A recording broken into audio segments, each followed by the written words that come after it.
जय जिनेन्द्र बंधुओं, आज सुनते हैं पांडवों का वैराग्य कि किस प्रकार युधिष्ठिर, भीम, अर्जुन, नकुल और सहदेव संसार से विमुख होकर आत्म स्वरूप में विचरण कर रहे थे। जरद कुमार के द्वारा द्वारका नगरी के नाश और श्री कृष्ण की मृत्यु का समाचार सुनकर पांडव एकदम शोकमगन हो गए। उन्होंने द्वारका नगरी फिर से नहीं बसाई और श्री कृष्ण के भाई जरद कुमार को द्वारका के राज सिंहासन पर बैठाया। तब नेमी प्रभु और श्री कृष्ण के समय की हरी भरी द्वारका और वर्तमान की द्वारका का हाल बेहाल देखकर पांडव चिंतित हो गए। वे वैराग्य से ऐसा चिंतन करने लगे, अरे यह द्वारका नगरी देवों द्वारा रचाई गई थी, वह भी आज पूरी तरह जलकर खाक हो गई है। प्रभु नेमी कुमार जहाँ की राजसभा में विराजते थे और जहाँ हमेशा नए नए मंगल उत्सव होते थे, वह नगरी आज सुनसान हो गई है। कहाँ गए रुक्मणी आदि राजनियों के सुंदर महल, और कहाँ गए वे हर्ष से ओतप्रोत पुत्र आदि कुटुंबीजन। वास्तव में कुटुंब आदि का संयोग क्षणभंगुर है, वह बादल के समान देखते ही देखते विलय हो जाता है।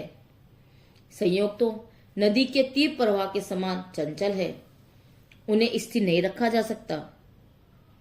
संसार की ऐसी विनाशिक दशा देखकर विवेकी जीव विषयों के राग से विरक्त हो जाते हैं।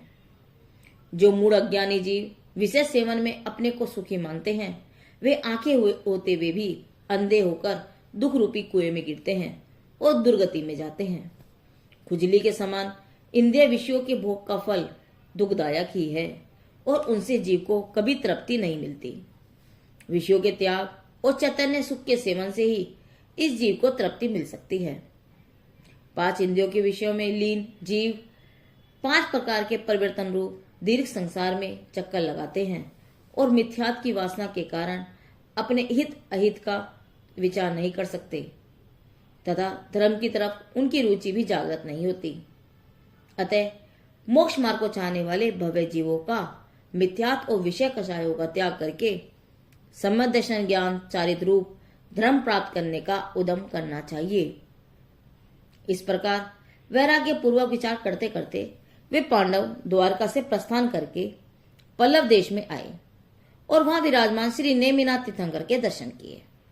उन्होंने प्रभु के केवल ज्ञान की स्तुति की और धर्म की पिपासा के साथ उनका धर्म उपदेश सुना। प्रभु की दिव्य वाणी में चिदानंद तत्व की स्वानुभूति और मोक्ष सुख की अपूर्व महिमा सुनकर उन पांडवों का चित्त शांत हुआ। उन्हें आत्मशुद्धि की वृद्धि प्राप्त हुई। संसार से उनका चित्त विरक्त हुआ और मोक्ष को साधने के लिए वे उत्सुक हुए। वे विचार करने लगे, अरे नेमिनाथ प्रभु के समान तीर्थंकर का साक्षात सुयोग मिलने पर भी अब तक हम असंयम में ही रहे और तुच्छ राज्य भोगों के लिए अनेक बड़ी लड़ाइयां लड़ लड़कर अपना जीवन व्यर्थ गवा दिया। अरे श्री कृष्ण के समान अर्थ चक्रवर्ती राजा का राज्य भी जहां स्थिर नहीं रहा, द्वारका नगरी देखते देखते आंखों के सामने ही सारी जल गई और श्री कृष्ण जैसा राजा भी पानी के बिना वन में मृत्यु को प्राप्त हुआ। अहो, इस संसार में राग, पुण्य और उसका फल सब कुछ अधूर और अशरण है। इस प्रकार वैराग्य चित पूर्वक 5 पांडव, माता कुंती, द्रौपदी और सुभद्रा आदि सभी नेमिनाथ प्रभु के समोषण में बैठे हैं। सबका चित्त असार संसार से थक गया है और जिन दीक्षा हेतु तत्पर है।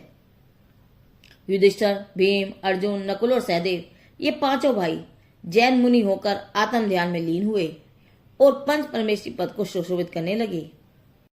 उन्हें देखकर सभी आश्चर्य को प्राप्त हुए। स्वर्ग के देव भी आनंद पूर्वक उत्सव करने लगे। तभी माता कुंती, द्रौपदी और सुभद्रा ने भी राजमती अरेचका के पास जाकर दीक्षा ले ली। उसके बाद विहार करते करते वे पांडव मुनिराज सौराष्ट्र देश में आए।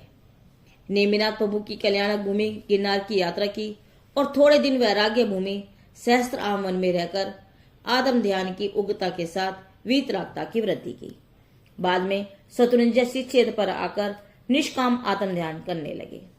अहो, परमेशी पद में झूलते हुए 5 पांडव मुनिराज पंच परमेशी जैसे सुशोभित हो रहे थे। शत्रुंजय पर्वत पर 5 पांडव मुनिवर युधिष्ठिर, भीम, अर्जुन, नकुल और सहदेव संसार से विमुख होकर आत्म ध्यान में उपयोग को लगा करके शुद्धोपयोग रूप आत्म ध्यान कर रहे थे।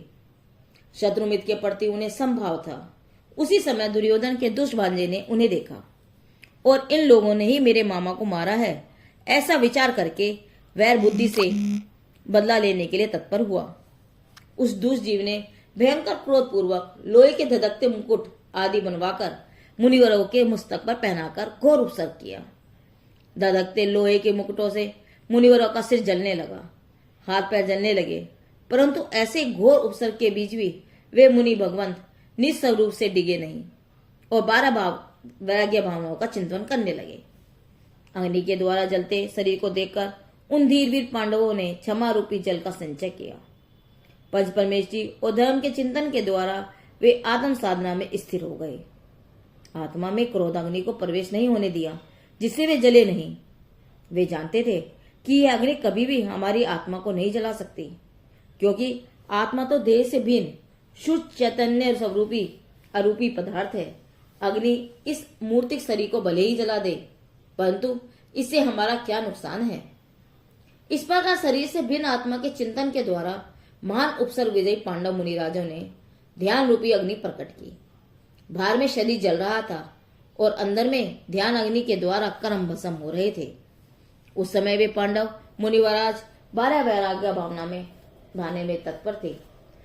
शत्रुंजय क्षेत्र पर उपसर्ग के समय पांडव मुनिवरों ने जिन उत्तम भावनाओं के द्वारा आत्म कल्याण किया था, उन भावनाओं की प्रत्येक जीव को भावना करनी चाहिए। पांडव पुराण के अनुसार वह वैराग्य भावनाएं इस प्रकार है। अनित्य भावना। संसार में जीवन क्षणभंगुर है, बादलों के समान देखते देखते विलीन हो जाता है। जगत में एक अपनी आत्मा ही ऐसी वस्तु है जो सदा शाश्वत रहती है, जिसका कभी वियोग नहीं होता। इसलिए हे आत्मा, तू समस्त बाह्य पदार्थ वस्तुओं से ममत हटाकर स्वयं में ही स्थिर हो। अशरण भावना। जिस प्रकार भूखे सिंह के पंजे में पड़े हुए हिरण की कोई रक्षा नहीं कर सकता, उसी प्रकार मृत्यु के मुख में पड़े हुए प्राणी की कोई रक्षा नहीं कर सकता। इसलिए हे आत्मन, तो इन सबका आश्रय लेने की बुद्धि को छोड़ और अपने अविनाशी चैतन्य स्वरूप आत्मा की शरण ले। यही सच्ची शरण है। संसार भावना। द्रव्य, छेद, काल, भव और भाव रूप पंच परावर्तनमय इस संसार में यह आत्मा निस्वरूप को समझे बिना चक्कर लगा रहा है, कभी एक गति में तो कभी दूसरी गति में, कभी राजा तो कभी रंग, कभी देव तो कभी नारकी, कभी द्रव्यलिंगी साधु तो कभी कसाई। इस प्रकार बहुरूपिया होकर घूम रहा है। पंचविध परावर्तन में एक एक परावर्तन का अनंत काल है। वह पंच परावर्तन इस जीव ने एक बार नहीं अपितु अनंत बार पूरे किए हैं, तो भी विषय अभिलाषा से उसका मन तृप्त नहीं हुआ है, तो अब कैसे होगा। स्वयं विषय को भूलकर तू सदा अतृप्त रूप ही रहा है। एकत्र भावना। यह जीव अकेला ही आया है और अकेला ही जन्म मरण के दुख भोगता है। अकेला ही गर्भ में आता है, अकेला ही शरीर धारण करता है, अकेला ही बालक, जवान और वृद्ध होता है और अकेला ही मरता है। इस जीव के सुख दुख में कोई भी साथी नहीं है। अन्यत भावना। पानी और दूध के समान शरीर और आत्मा का मेल दिखता है, परंतु जैसे सचमुच दूध और पानी भिन्न भिन्न है, वैसे ही आत्मा में और शरीर भी भिन्न भिन्न है। असुचि भावना। यह शरीर तो असुचिता का पिटारा है, हाड़, मांस, खून, मवाद आदि से बना हुआ है। इसके नौ द्वारों में से घनाजनक मैल बहता रहता है। चंदन आदि उत्तम से उत्तम वस्तुएं भी इस शरीर के संबंध में होते हुए भी दूषित होती है। तो फिर हे अरे आत्मा, तू ऐसी असुचि के स्थान रूप शरीर से मोह और प्रेम क्यों करते हो। अब तो शरीर को हे समझकर तुम शीघ्र उससे मोह छोड़ो और रागादि कसायों को भी पवित्र चेतन से विरुद्ध अपवित्र जानकर छोड़ो और अपनी पवित्र ज्ञान गंगा में स्नान करके पावन हो। इसी में तुम्हारा कल्याण है। आश्रव भावना। जिस प्रकार नदी में छेद वाली नाव पानी भरने से डूब जाती है, वैसे ही मोह रूपी छेद द्वारा आत्मा में कर्म आते हैं और उसे संसार समुद्र में डुबो देते हैं। उन कर्मों के आने का मुख्य कारण मिथ्यात्व है। उसके बाद कसाई का छोटा कण भी जीव को कर्म का आश्रय कराता है। इसीलिए हे जीव, तुम चैतन्य स्वरूप में लीनता के द्वारा वितरागी होकर सर्व आश्रवों को रोको और निशरावी हो जाओ। ऐसे करने से ही तुम्हारी आत्मा रूपी नौका इस भव समुद्र से पार होगी और तुम्हारा कल्याण हो जाएगा। संवर भावना।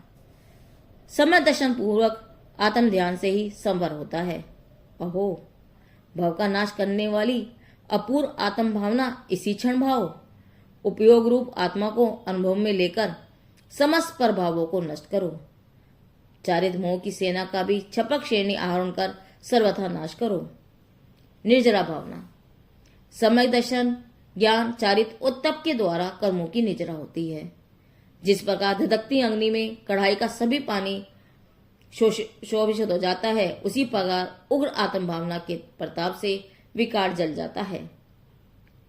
लोक भावना। अनंत जीव अजीव के समूह रूप इस लोक का कोई बनाने वाला नहीं है।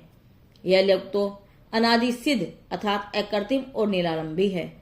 इसलिए हे आत्मा, तू उधर मध्य और अधोलोक का विचित्र स्वरूप विचार कर समूढ़ लोक में सर्वोत्कृष्ट महिमावंत निज आत्मा में स्थिर हो, जिससे तुम्हारा लोक भ्रम मिटे और स्थिर सिद्ध दशा प्रकट हो। बोधि दुर्लभ भावना।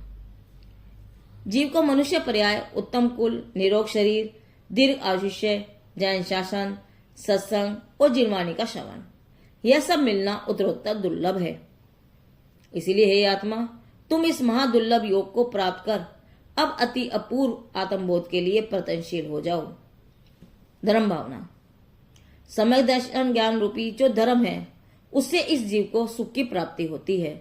धर्म तो आत्मा के उस भाव का नाम है जो जीव को दुख से छुड़ाकर सुख रूप शिव धाम में स्थापित करे।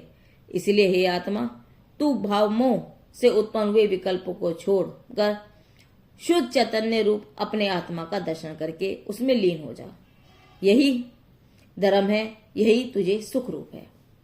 इस प्रकार वैराग्य भावनाओं का चिंतन करते हुए युधिष्ठिर, भीम और अर्जुन, इन तीन मुनिवरों ने तो उसी समय निर्विकल्प शुद्ध उपयोग पूर्वक छपक श्रेणी मानकर केवल ज्ञान प्रकट करके मोक्ष प्राप्त कर लिया। किंतु शेष नकुल, सहदेव इन दोनों मुनिवरों को अपने भाइयों अर्थात साधर्मी मुनिराजों के प्रति सहज विकल्प हो जाने से केवल ज्ञान की प्राप्ति नहीं हुई, परंतु वैराग्य भावना पूर्वक सर्वार्थ सिद्धि नाम के सबसे ऊंचे देवलोक में गए और वहां से निकल के वे भी मोक्ष प्राप्त करेंगे। घोर उत्सव के समय शत्रुंजय पर्वत पर यह वैराग्य भावना पांडवों ने भाई थी। ये हम सभी को भी भानी चाहिए, क्योंकि वैराग्य भावना रूपी माता और भेद विज्ञान रूपी पिता ही सिद्धि के जनक हैं। घोर उपसर्ग में भी वैराग्य भावना ही शांति का सच्चा उपाय है। ये अतीन्द्रिय आनंद प्रदायिनी है। पांडवों के वैराग्य का यह वर्णन धन्य मुनिराज हमारे भाग 1 से लिया गया है। जिनदेव की वाणी आगम वाणी।